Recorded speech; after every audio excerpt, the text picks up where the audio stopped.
Loué soit Jésus-Christ. Vous êtes endormis. Bien-aimés dans le Christ, dans cet évangile dont nous venons d'entendre la proclamation, qu'est-ce qui est célébré à Cana? Les noces, le mariage. Mais qu'est-ce qui est célébré dans un mariage? L'amour. Vous avez dit quelque chose? L'amour. L'amour est célébré dans un mariage. Mais pourtant, quand on regarde aujourd'hui, nous voyons que le mariage connaît une crise profonde. Il suffit de voir la baisse flagrante du taux de personnes qui se marient, ou les divorces, la famille est mise à mal. Le mariage connaît une profonde crise. C'est pas nouveau ça. À Cana, il y a une crise. Quelle est cette crise? Il y a une crise à Cana au cours de ce mariage. C'est quoi cette crise? Il manque de vin. Il manque de vin. Ce qui pourrait paraître banal, c'est une crise énorme. Quelle est la symbolique du vin dans l'univers biblique, dans la vie spirituelle? Selon vous, il n'y a pas de mauvaise réaction, hein, on est en famille. La joie. La joie. Et si on faisait un lien entre cette interprétation de la symbolique du vin comme étant la joie et le manque de vin au mariage. Vous dites, la crise qu'on relève à Cana, c'est le manque de vin. Si donc le vin symbolise la joie, quelle est donc la crise? Manque de joie. Est-ce que les couples connaissent cette crise-là ou pas? Ceux qui disent, ouais, c'est votre expérience ce matin ou... La crise, manque de joie. Et qu'est-ce qui pourrait provoquer cette crise au sein d'un foyer?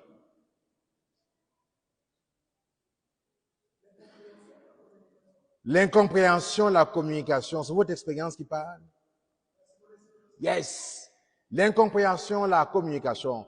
Qu'est-ce qui pourrait aussi provoquer ce manque de joie, cette crise de joie? L'absence de communication.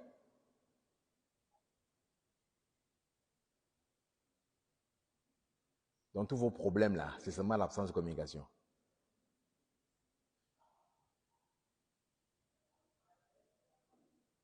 La baisse de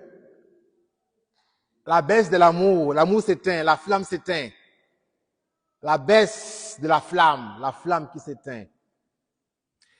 Les sources de ces crises sont nombreuses, bien-aimés dans le Christ.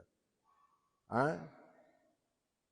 Cette joie-là est mise à mal. Vous avez nommé le manque de communication, la flamme de l'amour qui s'éteint et bien d'autres. La disponibilité, la course, l'incompréhension. Mais pourtant, à Cana, c'est l'amour qui est célébré. Autrement dit, Jésus transforme le manque en joie. Il transforme quelque chose d'ordinaire, l'eau, en vin.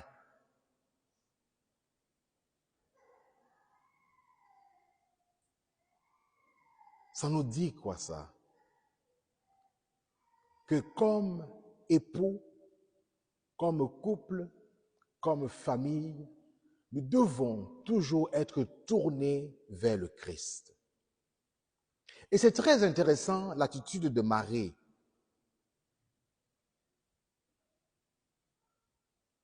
Qu'est-ce qu'elle dit à son fils? Que fait Marie dans cet évangile?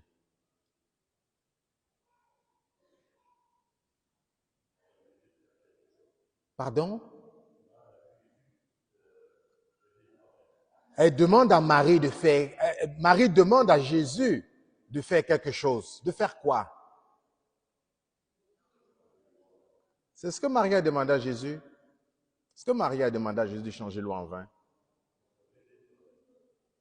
Ah! De résoudre le problème. Hein? Et comment elle fait ça? Comment elle dit à Jésus de résoudre le problème? Elle dit comment?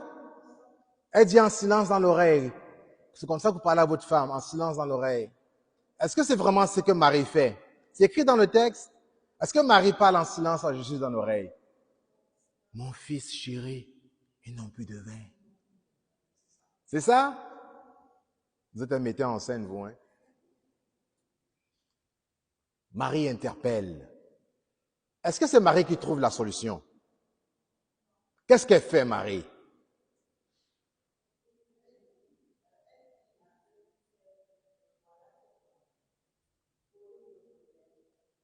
Est-ce que Marie dit au serviteur, voilà, cet homme pose le problème?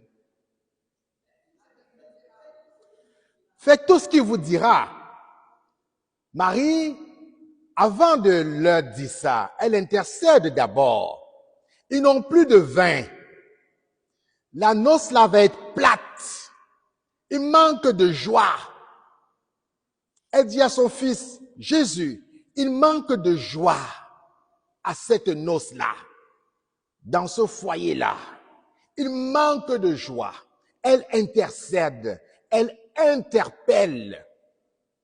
Mais en même temps, elle n'interpelle pas seulement son fils, mais elle agit auprès des serviteurs. Faites tout ce qu'il vous dira. Autrement dit, faites-lui confiance. Faites-lui confiance. Lorsque nous nous tournons vers la Vierge Marie, notre mère, pour qu'elle intercède pour nous, nous ne devons pas seulement attendre le miracle. Nous devons aussi poser un acte de foi. Croire que Jésus peut transformer tout ce qui est tristesse, tout ce qui est incompréhension dans notre foyer en joie. C'est un acte de foi. C'est un texte très interpellant, très riche, pas seulement pour les couples, pas seulement pour les foyers, mais dans chaque vocation particulière, dans nos vies personnelles. Autrement dit, Marie est proposée à tous les foyers, à toutes les familles, comme celle-là qui intercède à chaque fois qu'il manque de joie. À chaque fois que la famille connaît la tristesse, à chaque fois que la famille est désemparée, tournez-vous, tournons-nous vers Marie. À chaque fois, comme communauté chrétienne, comme église, que nous faisons face à la tempête, Marie est là. Tournons-nous vers notre mère. Pas parce qu'elle a la solution, mais parce qu'elle intercède et elle nous invite à poser un acte de foi. C'est pas banal. C'est l'amour qui est célébré à Cana. Bien-aimé dans le Christ. Ce n'est pas seulement l'amour des époux.